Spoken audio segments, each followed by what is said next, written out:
Sit down. You're nobody in this room. He said it without looking at me. That was the part I noticed first. A man can insult you and still grant you the small dignity of his eyes. This one did not. He kept them on the map wall, one hand flat against the acetate, and he said the words, the way you swat at a sound. I stopped just inside the door. The war room was cold. They keep those rooms cold on purpose. Machines run better cold, and so do people, and the whole floor was machines and people in equal measure. Tiered desks, screens the size of doors. A big board along the front wall with the day's fight laid out in blue and red and green. 40 officers, give or take. Headsets, coffee going bitter in paper cups, the low hum of a place that does not sleep. I had flown in at first light. 300 miles in the seat, weather most of the way, a hard crosswind at the end that made me earn the landing. I still had the flight suit on, helmet bag in my hand. I had come straight from the ramp because the sync started at 0900 and I do not like to be late to my own first day. He did not know it was my first day. He did not know anything about me. He had looked up once when the door opened, read the shape of me in half a second, and filed me under a heading he never bothered to name. "You hear me?" he said, louder now. "For the room. This is a decision-maker's brief, not a place to wander through. Find a wall." I read his uniform the way he had not read mine. Army, combat pattern, a full colonel's eagle on his chest. Older than me by a few years, thick through the shoulders, gray coming in at the temples. A liaison, most likely. Somebody's ground planner sent up to the air side to fight over targets. A guest in this building. He did not know that either. "Understood, Colonel," I said. I did not tell him my name. I did not reach for my identification. I did not say the sentence that would have ended it right there, the sentence that would have turned his face gray in front of everyone. I have that sentence. I have carried it for 22 years. I have learned that it is worth more unspent. I took the chair by the door.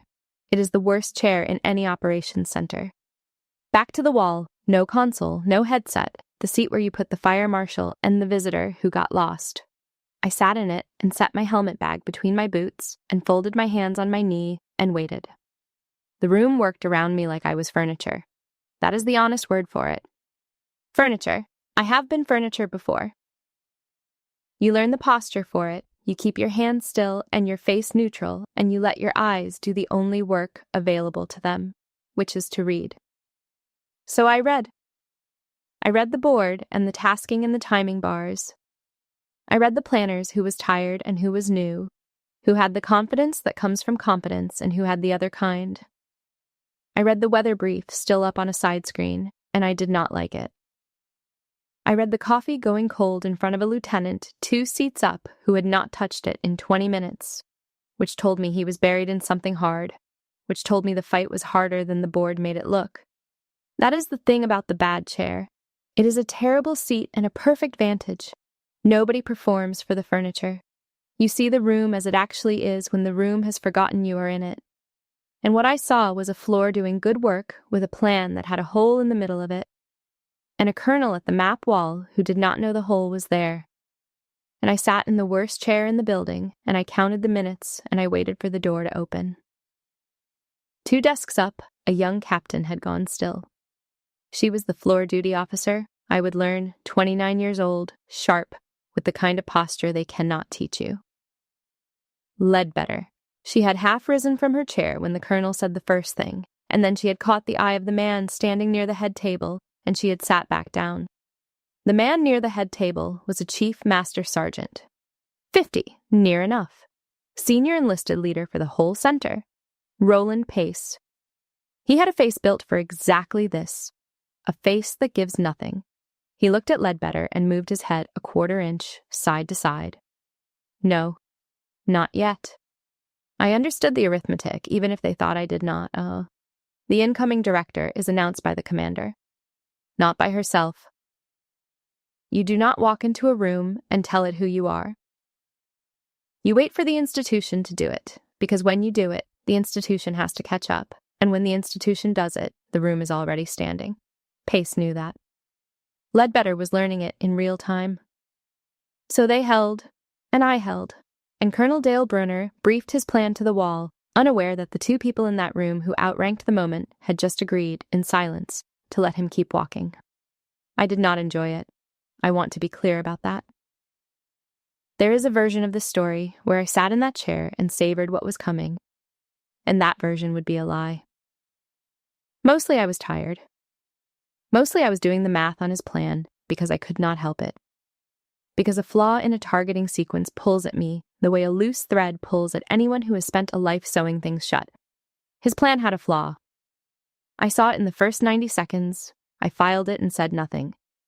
He finished a thought and reached for his coffee and, in the reaching, glanced at me again. A woman in a flight suit in the bad chair. He had already decided what that was. He went back to the wall. Anyway, he said to the planners. As I was saying, some people just need to learn the room before they talk in it. A few of them laughed, not many. The ones who did were the ones who had not yet looked at Pace's face. I looked at the door I had come through. I looked at the chair I was sitting in. I thought about how many of these rooms I had walked into over 22 years, and how few of them had read me right on the first pass, and how little that had ever changed the work I did once I was inside. Then I looked at the clock on the front wall. 8 minutes to 9, 8 minutes. I could wait 8 minutes. I had waited longer for less. Here's what a flight suit says, if you read it. It says the person inside has passed through a door most people cannot open. It says thousands of hours in a seat that will kill you if you stop paying attention for a full second. It says altitude and G-force, and the particular loneliness of a job where the nearest human is a voice in your ear and the ground is a problem to be solved. The patches say more, squadron, wing. The little ones you earn and the little ones you are given. The rank, subdued in the low visibility thread we wear so nothing shines in a cockpit, sits on the chest where anyone can find it who bothers to look. He had not bothered. I do not say that with heat. I have stopped keeping heat for it.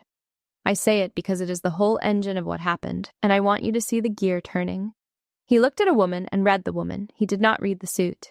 Everything he needed was stitched to my chest in thread the color of coffee, and he skipped it because his eyes had already told him the answer, and he trusted his eyes more than the evidence.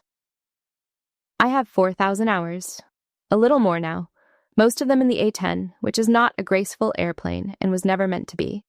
It is a gun that someone built a plane around. It flies low and slow and ugly, and it exists for one reason, which is to put steel between men on the ground and the people trying to kill them. I have spent my whole adult life learning to do that one thing well. There's not much else I am good at. I cannot cook. I am bad at parties. But I can put a burst of 30mm exactly where a frightened voice on the radio needs it to be. In weather, at night, with fuel I do not have, and I can do it again on the next pass, and the pass after that. That is who was sitting in the bad chair. My father was a machinist.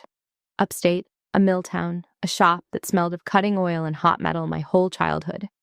He set tolerances to the 1,000th of an inch. He measured twice and cut once, and he never, not one time that I saw, raised his voice at a part that came out wrong. He would look at it, he would find where it went wrong, he would fix it, or he would scrap it and start again. The part did not care whether he yelled. Neither did the metal. He taught me that anger is a tax you pay on a problem without buying anything. Let the work talk, he used to say. He said it about everything. Grades, boys, the instructor in my first fighter squadron who told me kindly that the gun was no place for a girl. My father said, let the work talk, and I did. And here's the thing about that advice that nobody tells you. It works. It genuinely works. It is also exhausting because the work has to talk twice as loud for you as it does for the man beside you, and it has to keep talking. Forever. Because the room resets every time you walk into a new one. I did the math on that once, early, when I was still angry about it. A man walks into a room and starts at 0. Neutral. The room grants him competence until he proves otherwise. A woman walks into the same room and starts below 0, and she spends the first hour, the first day, sometimes the first year, climbing back up to the 0 he was handed free. By the time she reaches neutral, he is already 3 moves ahead, and everyone remembers his 3 moves and forgets her climb, and when the promotion board sits down to compare them on paper, the paper does not show the climb at all. The paper shows a man who is 3 moves ahead of a woman. That is not a grievance. That is arithmetic. I stopped being angry about it around my second deployment, not because it stopped being true, but because anger is a tax you pay on a problem without buying anything. And I had a valley to fly over and no spare fuel for the tax. So I climbed. Every room I climbed back up to 0 and then past it. And I got good enough that the climb got shorter, and then I got good enough that in some rooms there was no climb at all, because my name had walked in ahead of me. This was not one of those rooms. In this room, my name had not walked in ahead of me because the man who runs the introductions had not arrived yet, and so I was back below 0 in the bad chair, climbing. I looked at Colonel Broner, and I did not hate him. I want that on the record, too. I looked at him, and I saw a man who had learned somewhere that the way you hold a room is by deciding out loud who does not belong in it. Somebody had taught him that. Maybe it had even worked for him for years, the way it works until it does not. His plan sat up on the board, and the flaw sat inside it, patient. It was a sequencing problem. He had 2 flights of aircraft stacked to hit a set of targets in the same window, and the window was too tight, and the airspace underneath was going to be full of somebody else's helicopters at exactly the wrong moment. On paper, it looked clean. In the air, it would have been a knife fight in a closet. Someone was going to have to break off, late, with weapons hot and fuel low, and someone on the ground was going to wait an extra 11 minutes for steel that should have already been there. 11 minutes. I knew what 11 minutes cost. I had paid it once, on the other end of the radio, and I had spent 12 years not talking about the part of that day where I did not get there in time for everyone. I filed the flaw. I did not raise my hand. It was not my room yet. In 8 minutes, if the institution did what institutions do, it would be. 7 minutes now. The radio is where I actually live, not the war room, the radio. 2014. A valley on the far side of the world, a name I will not say, because the name is not the point. Autumn, weather coming down over the ridgeline like a lid closing on a pot. I was a major then, 32 years old, 300 hours into a deployment that had been quiet right up until it was not. The call came in the way they always come in. Flat, then not flat. Any air, troops in contact, troops in contact. I was already turning before the controller finished the second one. There was a platoon in that valley. Army. They had gone in to talk to a village, and the village had been bait, and now they were pinned on a hillside with high ground on 3 sides and the weather taking away the 4th. The voice on the ground net belonged to a lieutenant. Young. I could hear how young. He was doing the thing they train you to do, which is to keep your voice level while the world comes apart, and he was doing it well. And underneath the level voice was a boy who understood the math of his own position better than he wanted to. "We are danger close," he said. "I say again, danger close. We are going to be overrun. Danger close means the steel you are asking for will land near enough to kill you too. You do not say it unless the other option is worse." He was telling me the other option was worse. There was a controller working the mission, a joint terminal attack controller down on the ground with the platoon, and he handed me off to the lieutenant because the lieutenant had eyes on, and the controller was busy keeping the rest of the element alive. That is not how the book draws it. The book has layers, a chain, a clean architecture of who talks to whom. The valley did not care about the book. The valley had a boy on a hillside with a radio and a pilot in the weather with a gun, and it collapsed the whole architecture down to 2 voices and a shared problem. I came down through the weather because there was nowhere else to be. Broke out low, too low. The ridgelines up in the cloud on both sides, and the valley floor a narrow gray ribbon underneath. I could see the muzzle flashes on the high ground. I could see the little cluster of my people behind a fold of rock that was not going to be enough. I did the arithmetic a pilot does: fuel, weather, height of the cloud base, and how fast it was coming down. Number of passes I had left before the valley closed on me completely, and I became a second problem instead of a solution. The number was small. I did not tell him the number. You do not hand a man on a hillside your fuel state. You solve it in your own head, and you keep your voice level, and you let him borrow a calm you are not sure you have. I asked him to talk to me. He did. He talked me onto the target with his own position as the reference, which is a thing that takes a particular kind of courage, because he was giving me his exact location and trusting me not to make a mistake with it. I put the aircraft where his voice was. I trusted him with my aim, and he trusted me with his life, and neither of us had ever met. First pass. Gun. The A-10 does not fire so much as it roars, a sound like the sky tearing, and the rounds walked across the high ground, and the flashes stopped for a moment. Not long enough. Good effect, he said. Good effect. We need it again. Closer. Danger close. Closer. Closer. He was asking me to bring it closer to him. I brought it closer. Second pass. The weather was pushing me now, the clouds sagging into the valley, and I had a decision to make about how many more times I could do this before I could not see the ground at all. I did not tell him about the decision. You do not hand a man on a hillside your problems. You solve them quietly and you keep your voice level. The way he was keeping his, both of us performing a calm that neither of us fully owned so that the other one could borrow it. Somewhere in there, in the half second between one pass and the next, I heard the other voice. Not on the radio. In my own head. The instructor from 2010, the kind one, the one who had smiled when he said it. Nothing personal, he had told me years before in a briefing room that smelled of coffee and floor wax. The gun's just no place for a girl. You'll be happier flying something that doesn't ask this of you. I had not argued. I had let the work talk. And the work was talking now, in a valley, in the weather, in the voice of a lieutenant who did not care what was between the shape of the pilot and the aim of the gun, who cared only that the steel came when he called and landed where he said. Third pass, fourth. The fifth time he keyed the net, his voice had changed. The level had cracked, but it had cracked upward into something I can only call joy. The specific joy of a man who has just understood he is going to live. Good effect, he said. Good effect. They're breaking. They're breaking. Thank you, ma'am. Thank you. Ma'am. He had heard my voice and drawn the correct conclusion, and it had not cost him a single second of hesitation. Because when the ground is coming up to meet you, the shape of your rescuer is the last thing on the list. I climbed back up into the weather with fuel I should not have still been spending, and I did not feel triumphant. I felt the 11 minutes it had taken me to arrive. There had been a casualty in those 11 minutes. 1. A man who was already gone before I broke out of the cloud, whom no pass of mine could reach. I have never told that lieutenant about the 11 minutes. I doubt he counts them the way I do. I flew back to the field, mostly on the reserve I was never supposed to touch. I remember the ramp coming up out of the dark and the crew chief walking the aircraft afterward and finding it clean, no holes, which surprised both of us.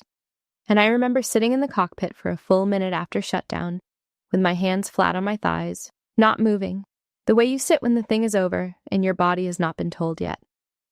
The intelligence debrief wanted times and coordinates and effects. I gave them times and coordinates and effects. Nobody asked about the 11 minutes because the 11 minutes are not a line on any form.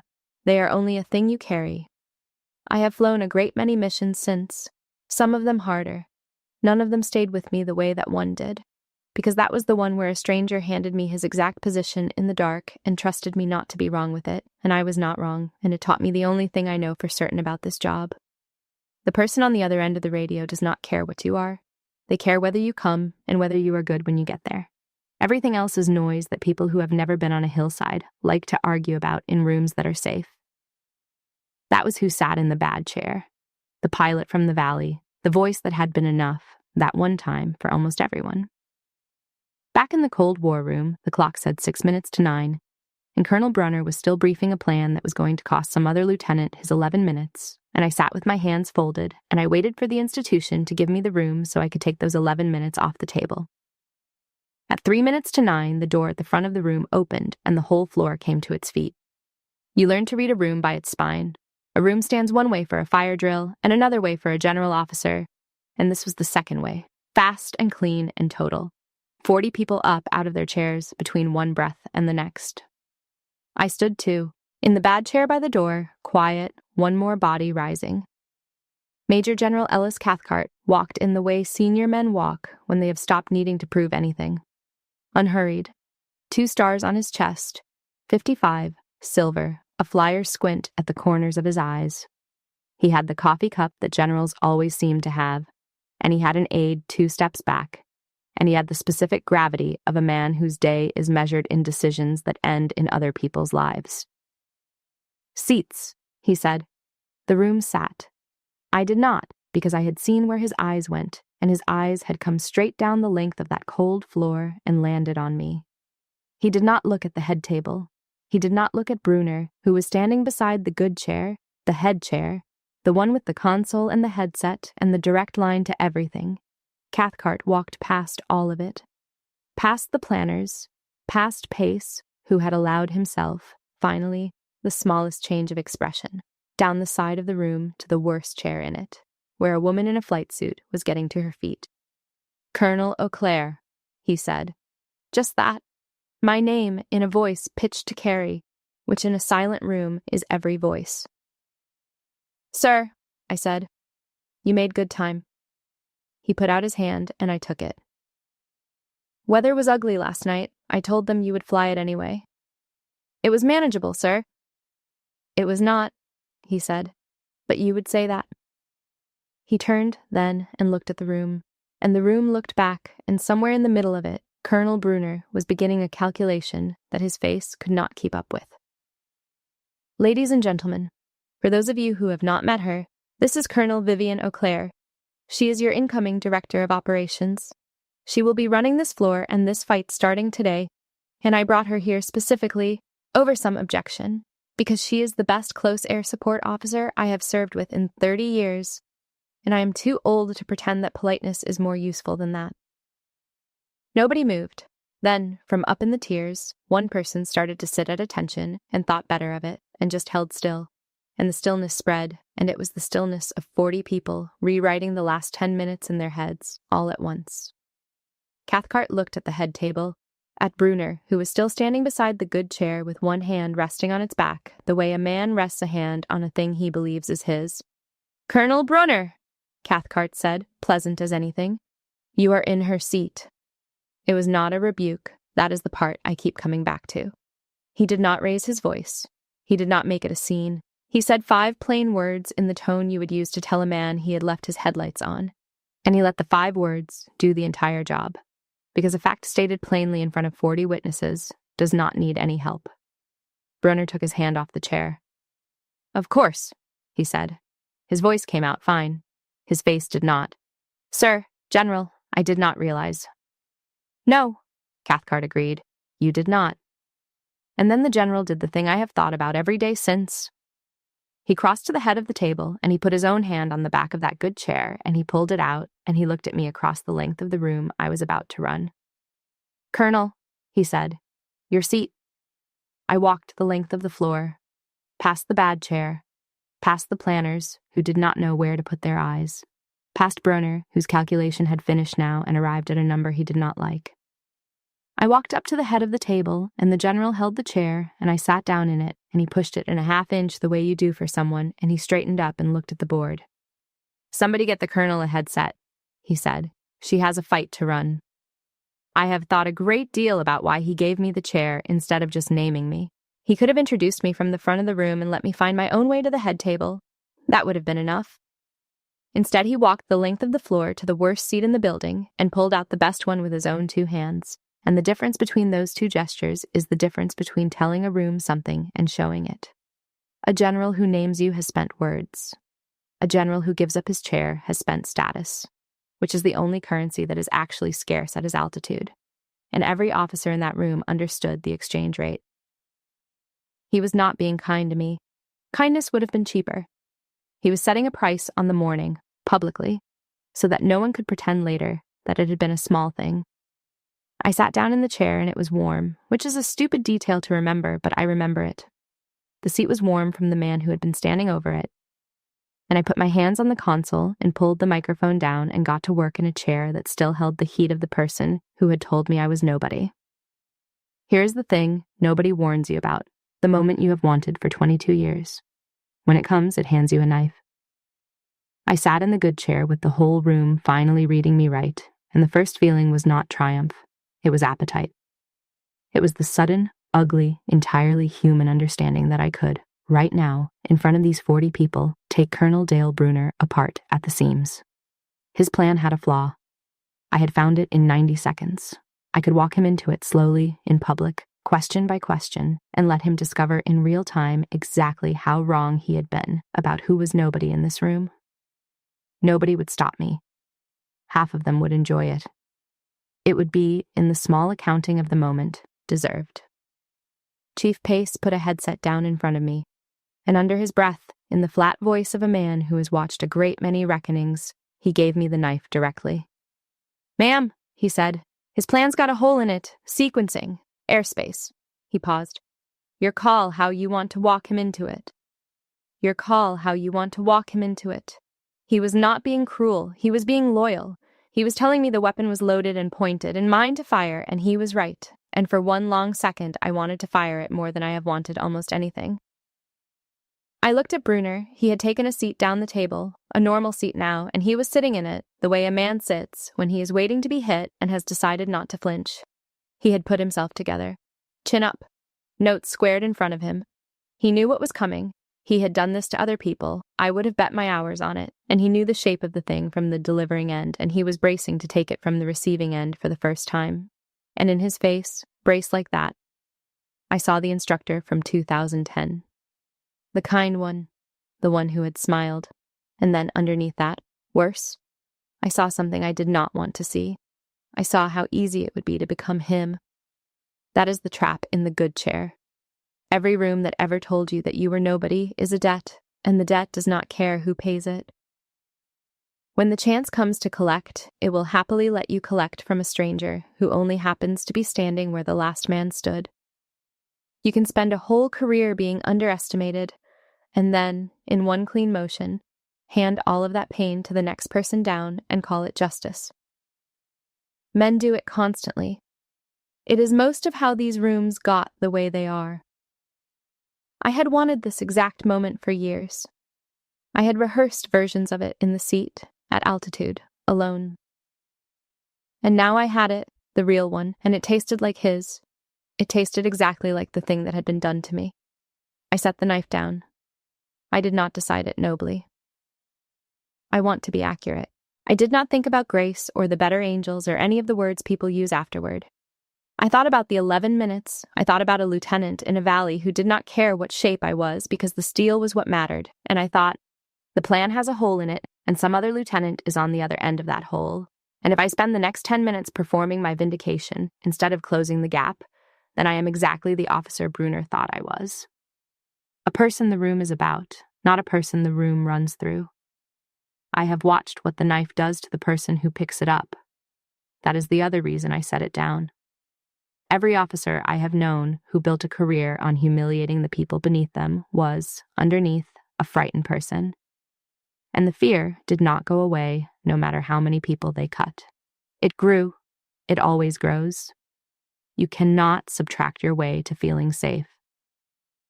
The instructor from 2010 was a frightened man. Brunner, this morning, at the map wall, telling a stranger to find a wall in front of 40 people. That was a frightened man too, though I doubt he would ever use the word. Fear wearing the costume of authority. I know the costume. I have been offered it many times. It fits everyone, which is exactly the problem. I picked up the headset instead of the knife. Command is not the chair. I need to say that clearly because I spent years thinking it was the chair. Command is a decision you make about who gets to keep their dignity, and you make it over and over, all day, in rooms full of people watching to see what the standard is going to be now that you hold it. I put the headset on. I keyed to the floor. Morning, I said. I'm Colonel Auclair. Some of you just met me. We'll do the introductions later. We have a fight this morning that starts in less than an hour, so let's work the fight. 40 faces waiting for the blade. I did not give it to them. Colonel Brunner. I looked down the table at him. He met my eyes, which took something, and I gave him credit for it in a private ledger he would never see. Walk me through the target sequence again, slower this time. I came in on the tail end of it, and I want the whole thing. He hesitated. He had expected a trap. This was not a trap, and it took him a beat to believe that. Ma'am, he said, and he walked me through it. He was not a stupid man. That is a thing people forget in stories like this, that the man who underestimated you is very rarely a fool, because a fool would be easy, and the world is not that kind. Brunner was a competent officer having the worst morning of his career, and as he walked the sequence a second time, he heard, himself, the place where it stopped being clean. I watched him hear it. Halfway through the second flight's timing, he slowed, and then he stopped, and he looked at the airspace overlay, and something moved behind his eyes. "The rotary wing window," he said slowly. "It overlaps, doesn't it?" "It overlaps," I said. "By about 11 minutes, show me the ground scheme of maneuver, and let's see whether we're moving the aircraft or moving the timeline." I did not say I already knew the answer. I did know it. I had known it since the first 90 seconds in the bad chair. But there is a difference between being right in front of a man and being right at a man, and the difference is the whole job. I could have shown the room that I had beaten him to it. Instead, I let him arrive at his own error, walking beside me, which meant that when we fixed it together, which meant that the fix would hold after I left the room because the man who owned the plan owned the correction too. "I run rooms a particular way," I told the floor, while Brunner pulled up the ground scheme. "I don't care who's senior and I don't care who's nobody. I care whether the tasking closes and whether everybody we send out comes home. If you see a hole in a plan, mine included, you say so, out loud, and I will thank you for it in front of everyone. That's the standard. That's the whole standard." Pace, off to the side, allowed himself the second small change of expression I had seen from him all morning. Brunner had the ground scheme up. He turned it toward me. "All right," I said. "Let's fix it." 10 minutes. It took 10 minutes to rebuild the fight, and I did it in front of 40 people who had watched a man tell me to find a wall. And I would be lying if I said the audience did not sharpen me. It did. I am human. But the sharpening went into the work, not into him, and that is the only part I am proud of. I will not pretend you can follow the details, because half of them are the kind of thing you spend a career learning to hold in your head at once. But here's the shape of it. The problem was time and space. 2 flights of aircraft, 1 set of targets, a window too tight, and helicopters coming through the low airspace underneath at the exact wrong moment. Brunner's instinct had been to make the aircraft solve it, to stack them and squeeze them and hope the timing held. Aircraft do not like to be squeezed, neither do the men flying them, and neither, most of all, do the men on the ground waiting for what the aircraft carry. So I did not squeeze the aircraft. I moved the timeline. I pulled the first flight's push time forward by 14 minutes, which meant refueling earlier, which meant talking to the tanker, which meant a phone call I made myself while the room watched, spelling out the request in plain numbers, altitudes and times and fuel states, no wasted motion. I opened a gap in the rotary wing window by asking the ground commander, through Brunner, to slide his air assault by a quarter hour, which cost him nothing because his objective was not time critical, and everyone in the chain had simply assumed it was because no one had asked. I separated the 2 flights vertically and gave them each a clean block of sky and a clean block of time. And I built in a fuel reserve so that if the weather did what weather does, nobody would be making my old decision about how many more passes they had left. That fuel reserve was the part nobody else in the room would have thought to add. And it is the part I want you to understand, because it is the whole difference between a plan that looks right and a plan that is right. A plan on a board assumes the day goes as drawn. The day never goes as drawn. Weather rolls in early. A target moves. A radio fails. An engine runs hotter than it should, and a pilot has to come home before the tasking says. The men who build plans in warm rooms forget this, because they have never sat in a cockpit doing the arithmetic on how many passes they have left with the clouds sagging into the valley. I have. So I do not build the plan for the day as drawn. I build it for the day that goes wrong, because the day that goes wrong is the day the plan is actually for. That is what 4,000 hours buys you. Not grace, not speed. The habit of assuming the day will try to kill someone in building it, so the day fails. I moved the timing bars apart until they stopped touching. I gave the low airspace back to the helicopters and the high airspace to the fighters, and I gave everyone a shoulder of margin on either side, because margin is what you spend when the day goes wrong, and the plan without margin is the plan that turns a lieutenant's radio call into 11 minutes he did not have. I gave them the fight the way I fly it. Low and slow and ugly and certain, no grace. Just steel arriving where it is needed, on time, with enough gas to arrive twice.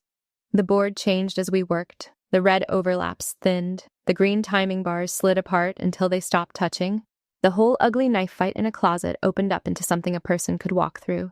And somewhere around minute 8, I realized the room had gone quiet in a different way than before. Not the quiet of 40 people watching a woman get humiliated, the quiet of 40 people watching a fight get built by someone who had built a great many of them. Brunner was taking notes. I noticed it without looking, the way you notice everything in a room you are running. He had a pen out, and he was writing fast, the timeline changes and the airspace deconfliction and the tanker plan, and once, low, mostly to himself, I heard him say it. That fixes it. That actually fixes it. Not to me, to the plan, which was the correct place to say it because the plan was what mattered, and a man who says it to the plan instead of to your face is a man who has understood the standard. At minute 10, the board went green. All of it. The tasking closed. Every flight had its time and its sky and its fuel. Every target had its steel. And the lieutenant on the far end of the day, whoever he was, whatever valley he was in, was going to get his 11 minutes back. I took the headset off one ear. "That's the fight," I said. "Thank you. Good work, all of you." Nobody looked at the chair by the door anymore. There was no reason to. It was just a chair again, empty against the wall, and the woman who had sat in it was running the room. General Cathcart left the way he came, unhurried, with a single nod to me on the way out, that said more than the introduction had. Approval from a man like that does not announce itself. It just closes a door quietly behind it and lets you feel the warmth for the rest of the day. We took a break before the execution phase. 15 minutes, coffee, the head, the small human maintenance a floor requires. I stayed at the head table reading the mission through one more time, because that is what you do, and I did not notice the major until he was standing across from me. Army, combat pattern, an oak leaf on his chest. 38, maybe, weathered in the way that ground officers weather. A face that had spent real time outdoors in bad places. He was reading the placard they had put in front of my seat. My name, my rank, my new billet. He read it twice. I watched him read it twice. "Eau Claire," he said, carefully, like the name was a coin he was turning over. "Major," I said, "Colonel Vivian Eau Claire." He looked up from the placard to my face, and then, strangely, past my face, at something that was not in the room. "Ma'am, I need to ask you something, and it's going to sound insane." "Ask." 2014, he said. In the fall. A valley. He said the name of it, the one I do not say, and hearing it in another human mouth after 12 years did something to the floor of my stomach. I was a lieutenant. I had a platoon pinned on a hillside, and the weather was coming down, and I called for air, and a hog came out of the cloud when there was no reason for a hog to be able to fly in that. He stopped. "That was your voice. On the radio. I'd know it. I've heard it in my sleep for 12 years. That was you. Trent Halliday." He told me his name, and it meant nothing to me because I had never had it. Only the voice, only the level voice cracking upward into joy. But the valley meant everything, and the hillside meant everything, and the weather meant everything, and I found that my own voice was not entirely level when I answered him. "That was me," I said. He put out his hand, and I stood up and took it, and he held on a beat too long, the way you do. "I've told that story 100 times, he said. "The pilot who came when nobody could have. I never had a name to put on it. I used to wonder if you even knew we made it. All of us made it, ma'am. The whole platoon. You know that? Everybody came home off that hill. I did not tell him about the 11 minutes. I did not tell him about the casualty who was gone before I broke out of the cloud. He knew the day better than I did in every way but that one, and it was not mine to hand him 12 years later just to lighten my own load. Let him keep the whole platoon coming home. That was the true version, too. It was just the version that did not have my 11 minutes in it, and there are some weights you carry alone precisely so that no one else has to. "I knew you made it," I said. "I'm glad you're here, Major." He went back to his side of the floor, and I sat back down, and I had not been sitting long when the other man came. Brunner did not have to. That is what I want you to understand about this part. He was a full colonel, a guest in the building, and he could have executed the mission and flown home and never spoken to me again, and no one would have made him do otherwise. Instead, he crossed the floor and stood at the corner of the head table and waited until I looked up. "Colonel Eau Claire," he said. "Colonel Brunner. I owe you an apology. He said it flat, without flinching, a man reading his own charge sheet. I said something to you this morning, in front of your floor, before I knew who you were. He paused. Before I knew anything about you, which is the actual problem. I didn't know who you were, so I decided, that's on me. I'd like to make the apology in front of the same people who heard the other thing. I looked at him for a moment. You can make it to me, I said. Privately, right now. That's enough. Ma'am, they heard me tell you to find a wall. They did, I said. And then they watched you fix a plan with me for 10 minutes and take notes while you did it. They already know how the morning ended. You don't need to give them a second show. The apology's for us. The fixed plan's for them. Keep the two things separate and they'll both mean more. He took that in. I could see it cost him the mercy, because a public apology is a debt a certain kind of man would rather pay than carry. And I was refusing to let him pay it and clear the books. I was making him carry it instead. That is the harder thing. He understood that I understood that, and something in his posture changed. Then I'm sorry, Colonel, he said quietly, to me and to no one else. I was wrong about you before I had any right to an opinion. I know, I said. Let's go run the execution. He nodded and went back to his side of the floor, and I watched him go, and I thought about how close I had come, an hour earlier, to making him into a story he would tell for the rest of his career. The story where a woman he had crossed took him apart in front of 40 people. Men who get taken apart do not become better. They become careful and quiet. Nay, and they carry the grievance the way I carry the 11 minutes. And somewhere down the line, they hand it to the next person who reminds them of the day they were made small. I did not want to be a link in that chain. I wanted to be the place the chain stopped. Whether it stopped depended on him now, not me. I had given him the room to become a better officer. I could not make him walk through the door. But I had watched him take notes while we fixed his plan, and I had watched him cross a floor to apologize when no one could have made him. And those are not the acts of a man who intends to spend the next 20 years nursing a wound. They are the acts of a man doing the harder thing. So I let myself hope a little in the private ledger, and I went to run the execution. The mission executed clean. They usually do when the plan is right, and nobody has to be a hero to cover a gap that should not have been there. Every flight hit its window. Every target got its steel. The helicopters came through their airspace with clean sky above them and clean sky below, and somewhere a ground element got its close air support on time. And I sat at the head of the floor and watched the board stay green and felt the specific, thin satisfaction of a fight that went the way fights are supposed to go and almost never do. Thin. That is the honest word, and I keep choosing it. Because here's what they do not tell you about winning the room. Winning the room is not the same as never having had to. I had walked in that morning a colonel with 4,000 hours and a general's personal endorsement, and a man had still taken one look and told me to find a wall. And the only reason the morning turned was that a 2-star happened to walk in 3 minutes later and spend some of his own authority correcting it in public. Take the general out of the story, and it is a different story. I sit in the bad chair all morning. I never say the sentence. The plan flies with the flaw in it, and some lieutenant somewhere pays the 11 minutes, and Colonel Brunner flies home, never knowing he was ever wrong about anything. The room only read me right because a man with 2 stars made it. That is not a victory. That is a rescue. And I have spent a career being the person who does the rescuing, and I know the difference from both ends, and the difference is this. The rescued person is grateful, and underneath the gratitude, quiet, is the knowledge that they should not have needed rescuing at all. I counted the rooms that evening, after the floor had thinned out and the lights had come down to the low glow they keep for the night shift. I sat in the good chair, alone, and I counted them. The instructor in 2010, the board that passed me over the first time and promoted a lesser pilot because he looked more like what they expected. The dozen bars and gates and briefings and rooms where I had walked in and watched a stranger decide, in half a second, what a woman was for. The arithmetic of being twice as good to be counted once, and then having to do it again in the next room, forever, because the room resets. It makes a person tired. I will not pretend it does not.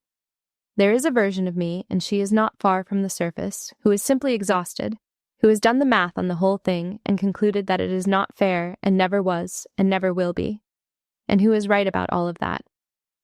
I thought about my father that night too. He is gone now. He did not live to see the eagle on my chest, and I have wondered sometimes what he would have made of the whole business, the rooms, the climb, the arithmetic. I think he would have been quiet about it, the way he was quiet about most things. I think he would have looked at the bad chair the way he looked at a part that came out of the machine wrong, without heat, turning it over, finding where the tolerance had slipped. And I think he would have told me what he always told me, which was not that the world was fair, because he never once said the world was fair. He said the work does not lie. Set the tolerance. Measure twice. Let the part be what it is, and if the room cannot read it, that is a flaw in the room, not in the part. He was right about the work. He was right that it does not lie. What he did not have to learn, because the world granted him his 0 for free, was how long you can be a true part in a room that keeps reading you wrong. The answer is a long time. Longer than is fair. Long enough that most people quit, and the ones who do not quit get tired in a way that does not show on any form, the same place the 11 minutes live. But that version does not get the chair. That version quits, or curdles, or becomes the very thing that made her, hands the pain down the line, and calls it even. And I decided a long time ago, in a cockpit, in weather, that I was not going to be that version, because being that version dishonors every level voice lieutenant who ever trusted me with his life without caring what shape I was. So I sat in the chair and I let the tiredness be true, and I did not let it be the last word. Both things. The cost is real. The chair is real. You hold both. I took out my notebook, the small green one I have carried since flight school, and I wrote one line in it, the way my father would have set a tolerance. Read the suit, not the shape. Then I closed it and went to find my quarters.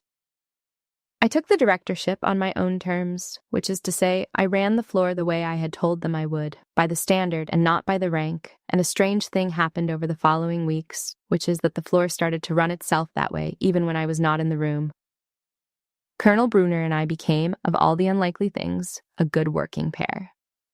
He rotated back through the center twice more before his tour ended, and both times he came to the airside with a plan already half deconflicted, already thinking about the timeline and the airspace the way we had that first morning, and once he brought a young army captain with him, and I watched him introduce her to my floor by her qualifications, carefully, deliberately, a man practicing a new habit in front of the person who had taught it to him. He never mentioned the first morning again. He did not have to. He had changed the way he walked into rooms, which is the only apology that ever actually means anything. Halliday's story traveled the building the way stories do. Within a month, I could not walk the floor without some young officer finding a reason to tell me they had heard about the valley, and I let them. Not because I need the story told, but because I understood, finally, what the story was for. It was not about me being a hero. It was about the shape of the rescuer not mattering when the ground is coming up to meet you. Every time a 19-year-old airman heard that story, the next flight suit they saw got read a little more carefully. That is worth more than my comfort. I let them tell it. Chief Pace came to me at the end of my first full month in the quiet after a night shift, and he said the thing that told me it had taken. "Standard set, ma'am," he said. "Whole floor feels it. New folks walk in. First thing anybody does now is read the patch before they open their mouth." He almost smiled. "Nobody's found the bad chair in weeks. We might get rid of it." "Leave it," I said. "I like knowing it's there." Captain Ledbetter is the part I think about most, though. The young duty officer who half rose that first morning and then sat back down when Pace told her to hold. She had learned the arithmetic that day, the one about letting the institution do the announcing, but she had learned the other thing too, the one about reading the person in front of you before you file them. A few weeks in, I watched a stranger walk onto the floor in civilian clothes, a contractor, a woman, mid-50s, unremarkable at a glance, the kind of person a room decides about in half a second. And I watched Ledbetter get to her feet, cross the floor, read the visitor badge, and greet the woman by her actual name and title before anyone else in the room had bothered to look up. The woman turned out to be a senior civilian from the Joint Staff, someone whose good opinion mattered a great deal, and Ledbetter had greeted her correctly, not because she knew that, but because she had stopped deciding about people on sight. She read the badge, not the shape. I did not say anything to her about it. You do not need to. You just watch the small right thing get done by someone you did not have to tell, and you let it be enough. Because it is enough. It is the whole thing. It is the only way any of these rooms ever actually change. I want to talk to you now, whoever you are, because I think you have been in that room. Maybe not a war room, maybe a conference room, a job site, a classroom, a family kitchen. Somewhere with a door and a chair by the door and a person who looked at you for half a second and decided who you were before you had said a single word. Maybe they said it out loud the way mine did. Maybe they just moved your stool 3 feet down the bar and waited to see how you would take it. Either way, you know the cold of it, the particular cold of a room that has filed you under a heading you did not choose. Here's the one thing I have to give you, the thing 22 years and 4,000 hours and 1 bad chair taught me. You do not have to burn the room down. The person who underestimated you is counting on you to make a scene, because a scene proves them right. A scene is the thing a nobody does. And the sentence that would end it, the one that turns their face gray, feels so good in your mouth that you will want to spend it every single time. Do not spend it. Carry it. It is worth more unspent, and you are worth more than the momentary pleasure of being finally, loudly correct. Let the work talk. It will have to talk twice as loud for you, and it will have to keep talking, and that is not fair, and I am not going to insult you by pretending it is. But the work talks in a language no one can argue with, and when the chair comes to you, and it will come, you take it. You sit down in it. And then you do the thing almost no one does, the thing that actually changes a room instead of just changing who sits at the head of it. You hold the door for the next person. You read the suit and not the shape. You greet the stranger by their name before you decide what they're for. You run the room by the standard and not by the rank, so that the person who walks in behind you, the one who is about to sit in the bad chair, finds the room already standing. That is the whole thing. Take the chair when it comes. And then hold the door. I have to go run a fight now. Fly safe out there, and if a room ever tells you you're nobody, do me a favor. Let the work talk, and then hold the door.